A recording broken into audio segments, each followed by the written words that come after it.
मान्यवर सरकार बुलडोजर में माहिर है, लेकिन बुलडोजर पता नहीं कहां चला गया, ड्राइवर सो गया या कोडीन पीकर नशे में है, चाबी पता नहीं कहां खो गई। चिंता मत करिए, समय आने पर बुलडोजर एक्शन भी, उसकी तैयारी भी रहेगी, उस समय चिल्लाना मत करो। जो आगरा में दवाई पकड़ी गई, मेरठ में दवाई पकड़ी गई, उनके सैंपल जब पहुंचते हैं प्रयोगशाला में, सैंपल बदलवाकर वो माफिया, बदलवाकर माफिया वो बरी हो जाती। पढ़ाई लिखाई से आप लोगों का कोई वास्ता है नहीं, इसलिए आप लोग हमेशा इस प्रकार की बातें करते हैं। देश के अंदर दो नमूने हैं, एक दिल्ली में और एक लखनऊ में बैठते हैं।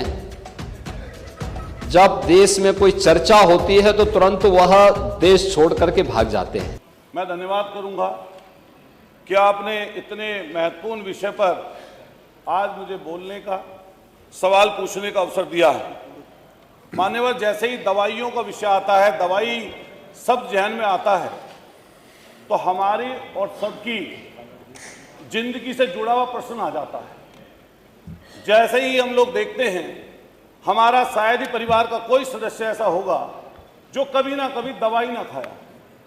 अगर उन्हीं दवाइयों में कहीं पर नकली या नशीली शब्द का प्रयोग हो जाए और या उसकी चीज का संज्ञान कहीं पर आ जाए, तो हम समझ सकते हैं कि हम अपने बच्चों के लिए क्या सोचते होंगे।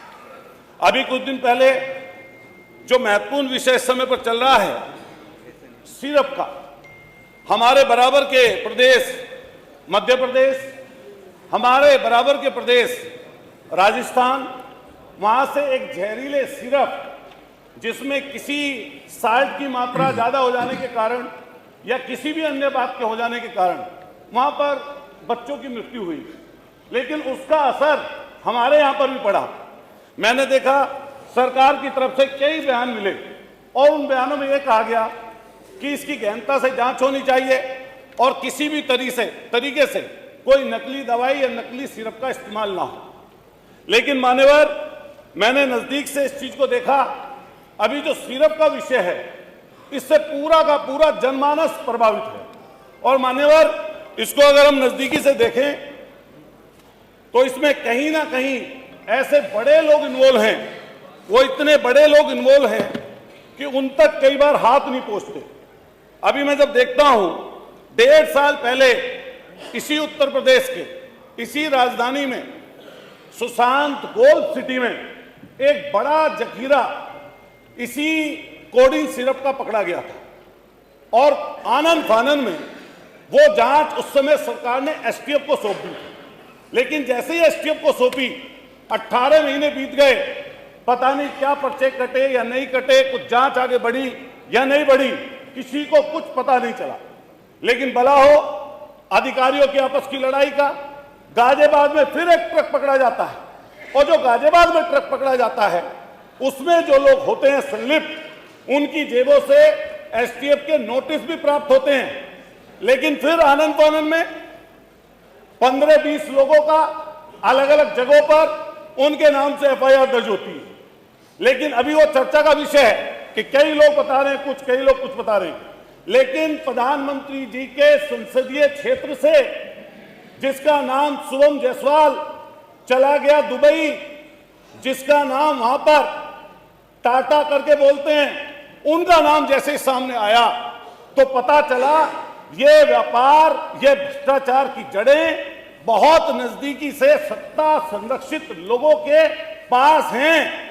और ऐसी समस्या और अच्छा हुआ आपने पूछ लिया नियम 56 वाला भी इसी में। मान्यवर, पूरा कर दूंगा 5 मिनट। मान्यवर, मैं आपसे कहना चाहता हूं, वो जाते थे आप लोग। मैं आपसे मान्यवर मैं कहना चाहता हूं, ये बहुत ही गंभीर विषय है और मैं इसलिए ये वाली बात बोल रहा हूं कि नजदीकी से 128 मुकदमे दर्ज किए गए, लेकिन इतनी मामूली धाराओं में मुकदमे दर्ज किए गए कि सहारनपुर, गाजियाबाद, आगरा, प्रयागराज, आपके बनारस, इतनी मामूली धाराओं में किए गए कि 200 करोड़ की जिसके ऊपर ईडी का छापा डला, 200 करोड़ की जिसकी संपत्ति अटैच कीजिए मान्यवर, 200 करोड़ की उस संपत्ति अटैच करने वाले व्यक्ति को जमानत मिल गई, जिसका नाम विभोर राणा और आपके दूसरे का नाम विशाल सिंह है। मान्यवर, मैं पूछना चाहता हूं सरकार से कि बराबर के प्रदेश में एनडीपीएस के तहत ऐसे माफियाओं के खिलाफ 10-10 साल की सजा का प्रावधान कराकर एनडीपीएस में बंद किया गया है। क्या माननीय सरकार ये कहेगी या बताएगी कि ऐसे लोगों के खिलाफ एनडीपीएस के तहत, गैंगस्टर के तहत माननीय सरकार बुलडोजर में माहिर है, लेकिन बुलडोजर पता नहीं कहां चला गया, ड्राइवर सो गया या कोडीन पीकर नशे में है, चाबी पता नहीं कहां खो गई। हजारों करोड़ का जिसने महल बना रखा है उसके घर पर, धन्यवाद। उस सिपाही के घर पर आपके नहीं पहुंची। 5 मिनट हो गए। मैं दूसरा सवाल पूछा माननीय, हाँ पूछिए। जो अपराधी आर्थिक और भौतिक रूप लाभ प्राप्त कर रहे हैं, इससे सामाजिक अपराध कर रहे हैं, क्या उनके ऊपर सरकार जब्ती का काम करेगी? एक और चीज मान्यवर, कफ सिरप, इंजेक्शन सहित 205 दवाइयां सरकार की तरफ से जिनके सैंपल फेल हुए, और ये मान्यवर बहुत जरूरी चीज है, जिसमें दिल की दवाइयां, कैंसर की दवाइयां, आपके हाई बीपी की दवाई, शुगर की दवाई। अब उत्तर आया नहीं, 5 मिनट 5.5 मिनट हो गया आपके, 5 मिनट से ज्यादा मैं अवसर नहीं दे सकता। नहीं, सॉरी।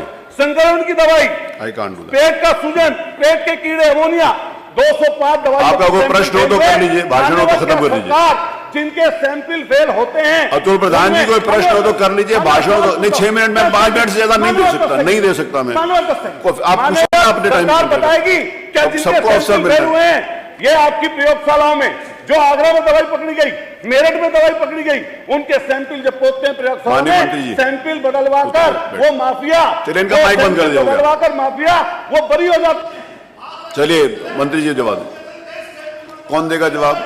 आयुष मंत्री जी। हो गया, उत्तर आ जाने, उत्तर आ जाने दीजिए। बैठिए प्लीज, बैठिए।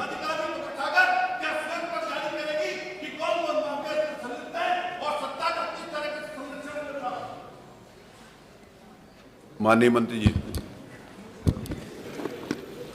बैठिए। मंत्री अध्यक्ष जी, प्रश्न क्या है और मुद्दे क्या उठाए जा रहे हैं? मुझे लगता है कि माननीय सदस्य को पूरा अध्ययन करके आना चाहिए, सदन की गरिमा का ध्यान भी रखना चाहिए। लेकिन मुझे इसलिए भी खड़ा होना पड़ा है क्योंकि नेता विरोधी पक्ष ने सदन की कार्रवाई प्रारंभ होते ही इस मुद्दे को उठाया और आपने भी उसको छेड़ा है। लेकिन मैं आपके छेड़ने की स्थिति को अवश्य, आपकी इस मजबूरी को जान सकता हूं, जिसके बारे में एक छोटी सी कहावत है कि चोर की दाढ़ी में तिनका।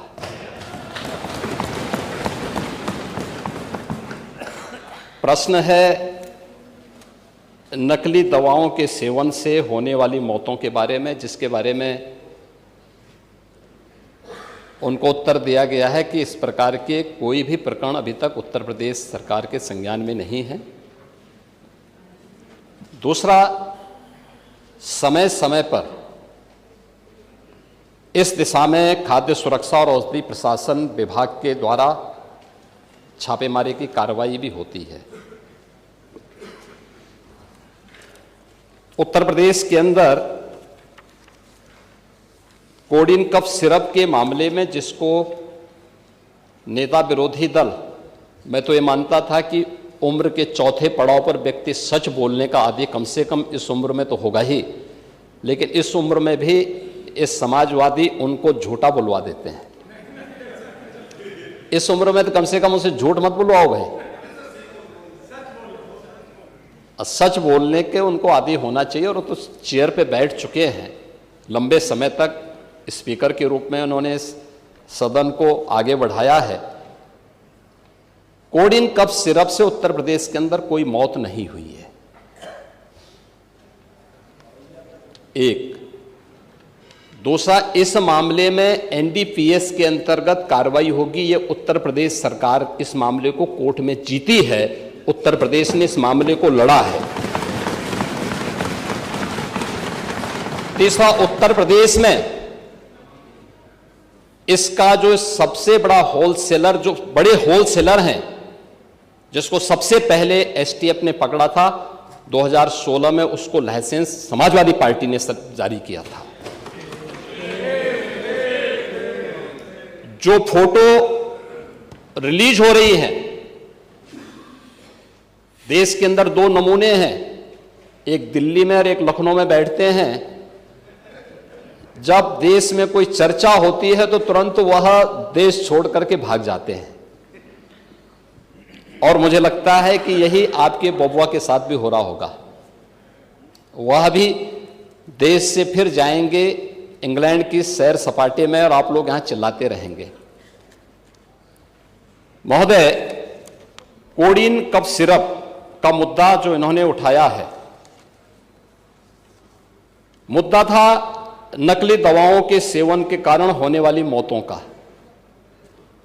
और उसके बारे में हमने पहले ही बताया है कि नकली दवा के कारण होने वाले मौत के प्रकरण की कोई भी बात अभी तक शासन के संज्ञान में नहीं आई है, और समय समय पर FSDA विभाग इसको लेकर के छापेमारी करती है, कार्रवाई करती है।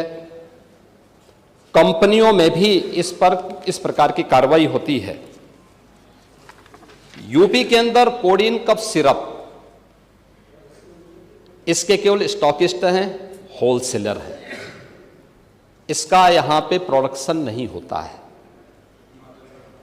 ये मध्य प्रदेश में, हिमाचल में और अन्य राज्यों में होता है, और जो मौत के प्रकरण सामने आए हैं वे मौत के प्रकरण अन्य राज्यों में आए हैं। जिन राज्यों में आए हैं वह जो भी प्रकरण सामने आए हैं, यह तमिलनाडु में बने हुए एक सिरप के कारणों सामने आई है।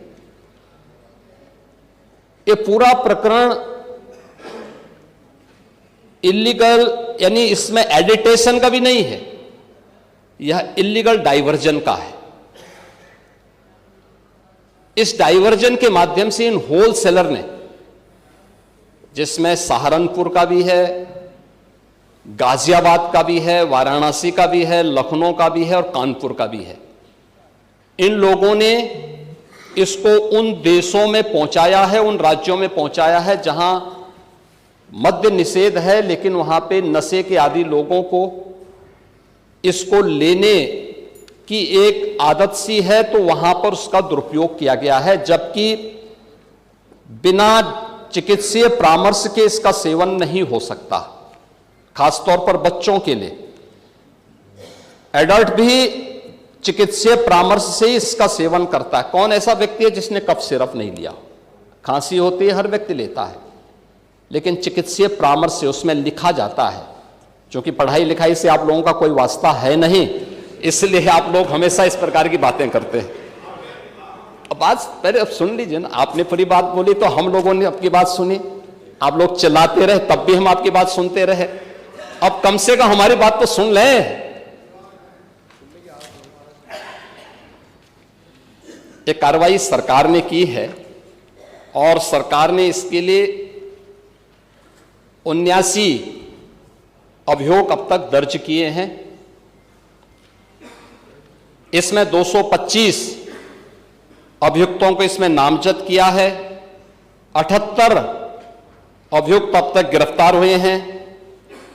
134 फर्मों पर एक छापेमारी की कार्रवाई हुई है, और इसमें अब तक जिन क्षेत्रों में ये आई हुई, अलग अलग राज्यों से जुड़े हुए यह सभी केंद्र हैं। और मुझे लगता है अगर आप इसकी गहराई में जाएंगे तो घूम फिर करके वही मामला है कि वो कहीं ना कहीं कोई ना कोई समाजवादी पार्टी से जुड़ा हुआ नेता या उनसे जुड़ा हुआ कोई ना कोई व्यक्ति उसकी चपेट में आता है। और इलीगल ट्रांजैक्शन भी जो हुआ है वह भी आपकी लोहिया बहाने के एक पदाधिकारी के अकाउंट के माध्यम से हुआ है।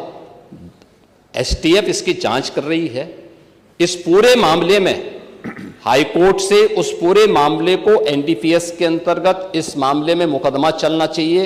ये उत्तर प्रदेश सरकार ने इस लड़ाई को लड़ा है और उसको जीता है, और इस मामले में कोई भी अपराधी छूटने नहीं पाएगा।